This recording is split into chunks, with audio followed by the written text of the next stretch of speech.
Hi friends, welcome to trendy food court. ఈరోజు మన ఛానల్లో ఒక మంచి టేస్టీ అండ్ వెరైటీ దోశ రెసిపీని చూపించబోతున్నాను. రెగ్యులర్గా చేసుకునే దోశలతో కంపేర్ చేస్తే ఈ గోదావరి దోశ చాలా చాలా స్పెషల్గా ఉంటుంది.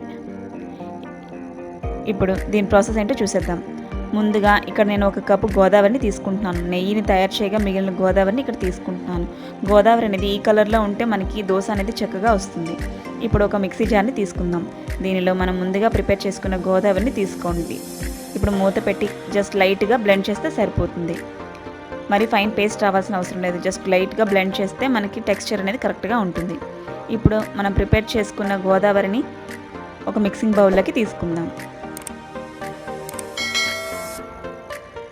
ఇలా మిక్సింగ్ బౌల్లోకి తీసుకున్న తర్వాత దీనిలోనే ఒక కప్పు రాగి పిండిని తీసుకోండి. మీకు కావాలంటే గోధుమ పిండిని కూడా యూజ్ చేసుకోవచ్చు.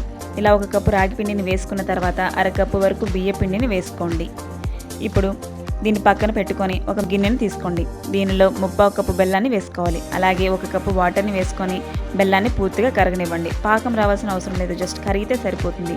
ఇప్పుడు మనం ముందుగా పక్కన పెట్టుకున్న గోదావరి మిక్స్లో ఈ బెల్లం పాకాన్ని వేసుకోండి. ఫిల్టర్ చేసుకొని వేసుకోండి. ఇలా వేసుకోవడం వలన మనకి బెల్లంలోని ఇంప్యూరిటీస్ అనేవి పోతాయి. ఇప్పుడు ఒక గరిటెతో దీన్ని ఎక్కడ కూడా ఉండలు కట్టకుండా బాగా కలుపుకోవాలి. అవసరాన్ని బట్టి వాటర్ని వేసుకుంటూ కన్సిస్టెన్సీని అడ్జస్ట్ చేసుకోండి. మనకి దోశ పిండిలా వస్తే సరిపోతుంది. మీకు కావాలంటే ఇంకా పలుచగా కూడా వేసుకోవచ్చు. కన్సిస్టెన్సీ అనేది ఈ విధంగా ఉంటే సరిపోతుంది. ఇలా రెడీ చేసుకున్న తర్వాత దీన్ని పక్కన పెట్టేసుకోండి.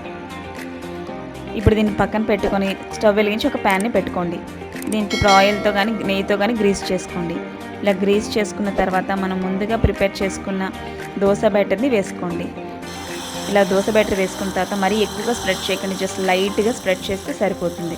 ఇలా స్ప్రెడ్ చేసుకున్న తర్వాత అంచుల వెంట ఆయిల్ని వేసుకోండి. అంచుల వెంట ఆయిల్ వేసుకున్న తర్వాత దీన్ని ఒక 5 నిమిషాల పాటు అలా లో ఫ్లేమ్లో ఉండనివ్వండి. ఇలా లో ఫ్లేమ్లో ఉండగా కొద్దిగా కుక్ అవ్వడం స్టార్ట్ అవుతుంది.